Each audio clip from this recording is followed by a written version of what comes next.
2024 के लोकसभा चुनाव के लिए यह एनडीए बनाम भारत है। विपक्ष का गठबंधन नकारात्मकता पर बना है। पीएम मोदी। प्रधानमंत्री नरेंद्र मोदी ने मंगलवार को नए विपक्षी मोर्चे की आलोचना करते हुए कहा कि नकारात्मकता पर बने गठबंधन कभी सफल नहीं हुए और उन्होंने कहा कि एनडीए 50% से अधिक वोट शेयर हासिल करके लगातार तीसरी बार सत्ता में लौटेगा।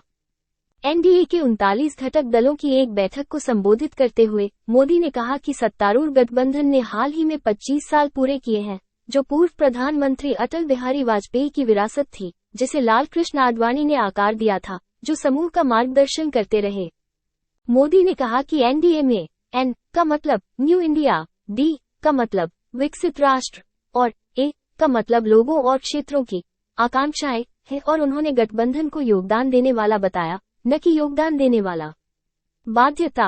उन्होंने कहा, मैं गलतियां कर सकता हूं, लेकिन गलत इरादे से कुछ नहीं करूंगा। मैं आपको विश्वास दिलाता हूं कि मैं अपनी कड़ी मेहनत और प्रयासों में कोई कसर नहीं छोड़ूंगा। मेरे शरीर का हर कण, मेरे समय का हर पल देश के लिए समर्पित है।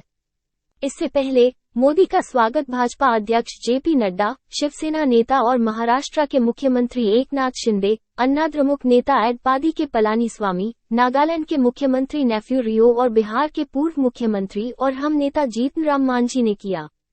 एनडीए के घटक दलों ने मोदी पर जताया भरोसा।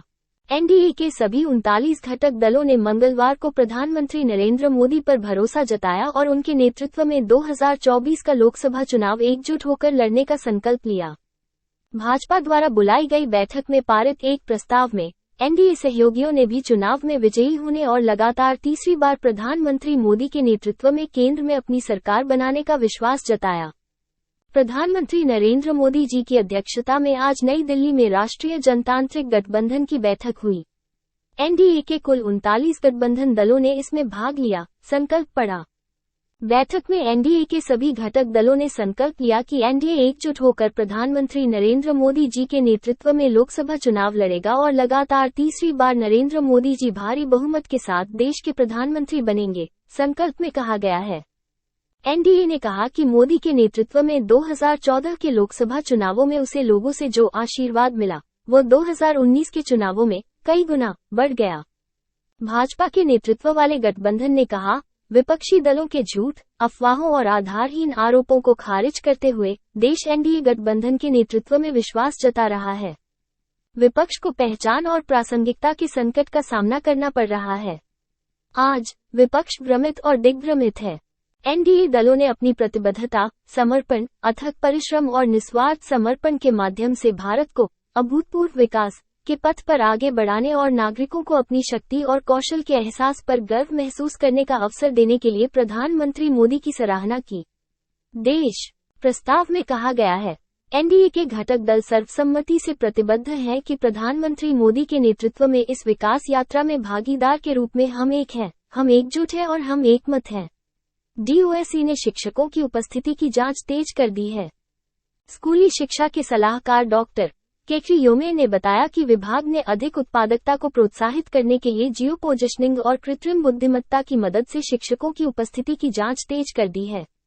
डॉक्टर योहोम, जो वर्तमान में सरकारी स्कूलों का निरीक्षण करने के लिए जुन्हेबोटो जिले के 2 दिवसीय दौरे पर हैं, ने कहा कि स्कूल परिसर के भीतर से शिक्षकों की उपस्थिति लेने से स्थिति का वास्तविक समय डेटा मिलेगा।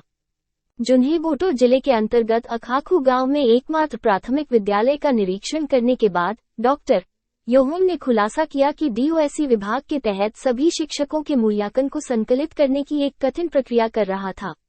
उन्होंने बताया कि स्कूली शिक्षा में जुन्हेबोटो जिले में नामांकन में गिरावट आ रही है।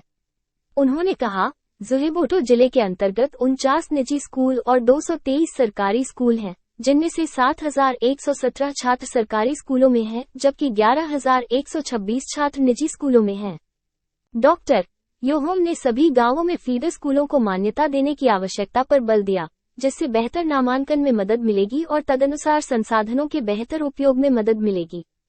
उन्होंने ग्रामीणों से ये भी आग्रह किया कि वे अपनी तैनाती के स्थान पर शिक्षकों को प्रोत्साहित करें, क्योंकि वे बहुत त्याग कर रहे हैं और ऐसे कार्यों को प्रोत्साहित किया जाना चाहिए। उन्होंने ये भी कहा कि ग्राम सभाओं को ये सुनिश्चित करना चाहिए कि शिक्षकों को उनकी तैनाती के स्थान पर अन्य सुविधाओं के साथ उचित आवास मिले। विभाग के अधिकारियों के साथ हाल ही में किए गए मूल्यांकन दौरों से अपने अवलोकन को साझा करते हुए डॉक्टर योहोम ने कहा कि सबसे पहले उन स्कूलों की मदद करना महत्वपूर्ण है जो अस्तित्व में बने रहने के लिए संघर्ष कर रहे हैं। इससे पहले सलाहकार ने अगुनाटो गवर्नमेंट हायर सेकेंडरी स्कूल, अग्याइलिमी और तिजु द्वीप में स्कूल अधिकारियों के साथ बातचीत की। उनके साथ स्कूल शिक्षा निदेशक वोन्थुंगोत्सोपो, विभाग के अधिकारी, जिला प्रशासन, पूर्वी सुमी छात्र संघ के अध्यक्ष और ग्राम नेता भी थे।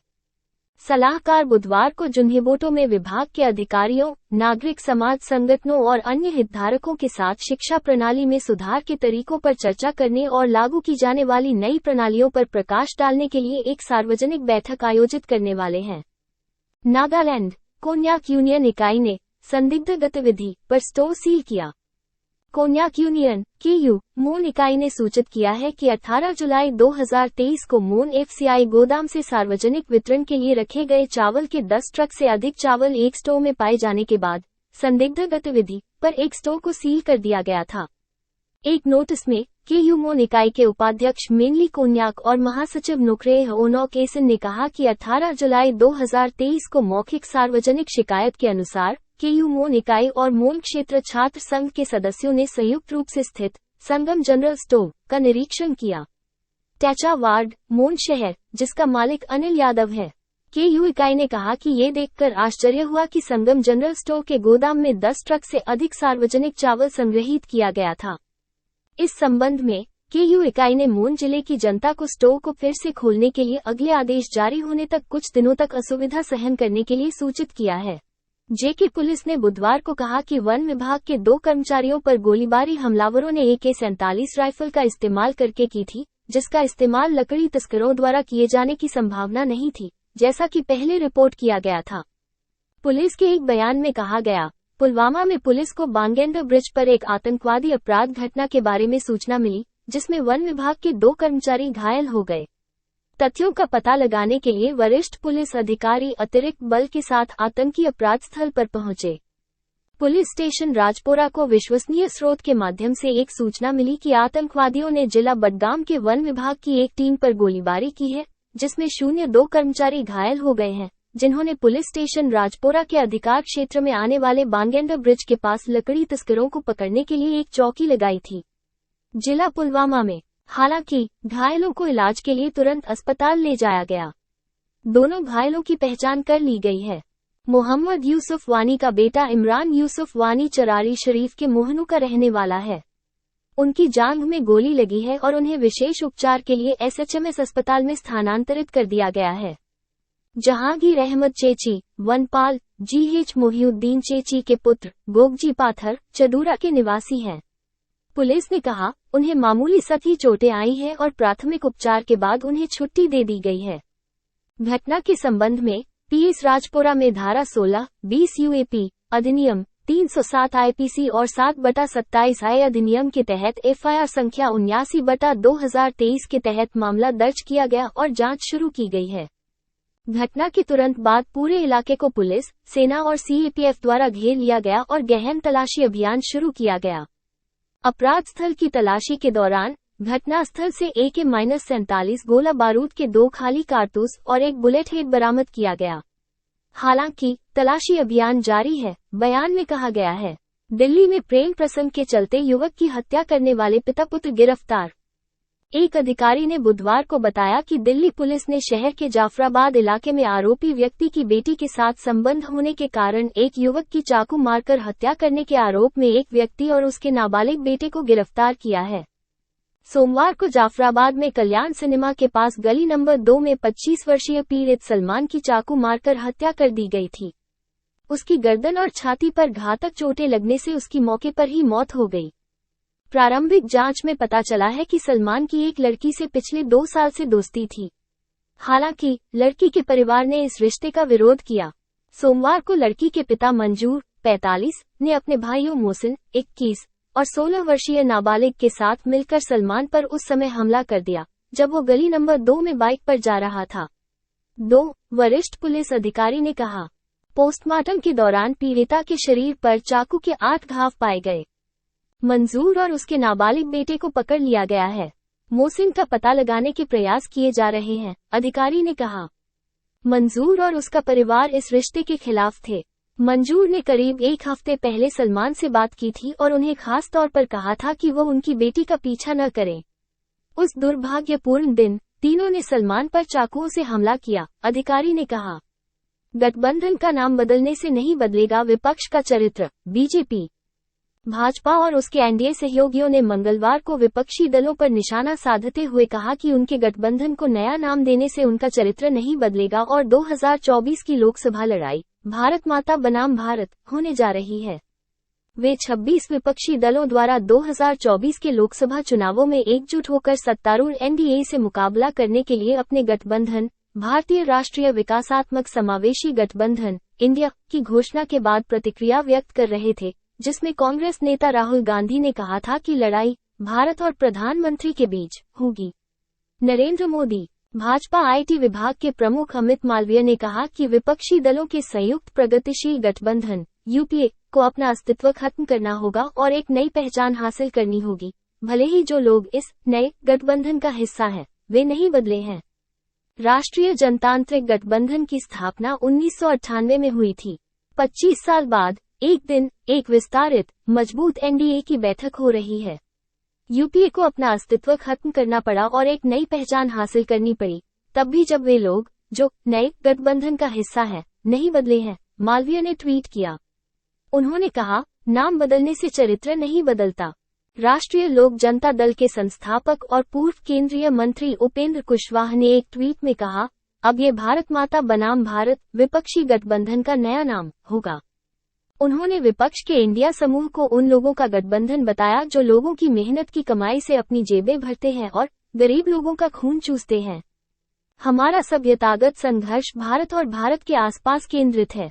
अंग्रेजों ने हमारे देश का नाम इंडिया रखा। हमें खुद को औपनिवेशिक विरासतों से मुक्त करने का प्रयास करना चाहिए। भाजपा नेता और असम के मुख्यमंत्री हेमंत बिस्वा शर्मा ने ट्वीट किया, हमारे पूर्वजों ने भारत के लिए लड़ाई लड़ी और हम भारत के लिए काम करना जारी रखेंगे। उन्होंने कहा, भाजपा भारत के लिए। महाराष्ट्र के मुख्यमंत्री एकनाथ शिंदे ने दावा किया कि प्रधानमंत्री नरेंद्र मोदी के नेतृत्व वाला एनडीए 2024 में सत्ता में वापस आएगा और विपक्षी गठबंधन को निराश राजनीतिक दलों के गठबंधन के रूप में खारिज कर दिया, जिनके पास केवल मोदी के प्रति नफरत है। जितना अधिक वे मोदी की आलोचना करेंगे, एनडीए उतनी अधिक सीटें जीतेगा। हमने इसे 2014 में देखा, हमने इसे 2019 में देखा और हम इसे 2024 में फिर से देखेंगे।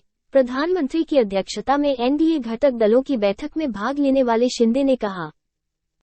संगठित अपराध पर नियंत्रण के लिए राजस्थान विधानसभा में विधेयक पारित।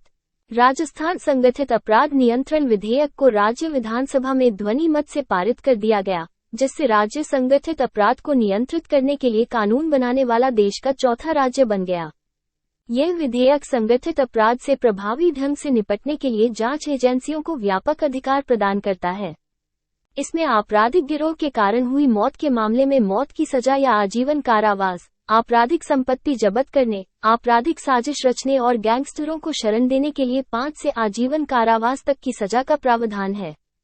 साथ ही इसमें त्वरित सुनवाई के लिए विशेष अदालतें स्थापित करने का भी प्रस्ताव है।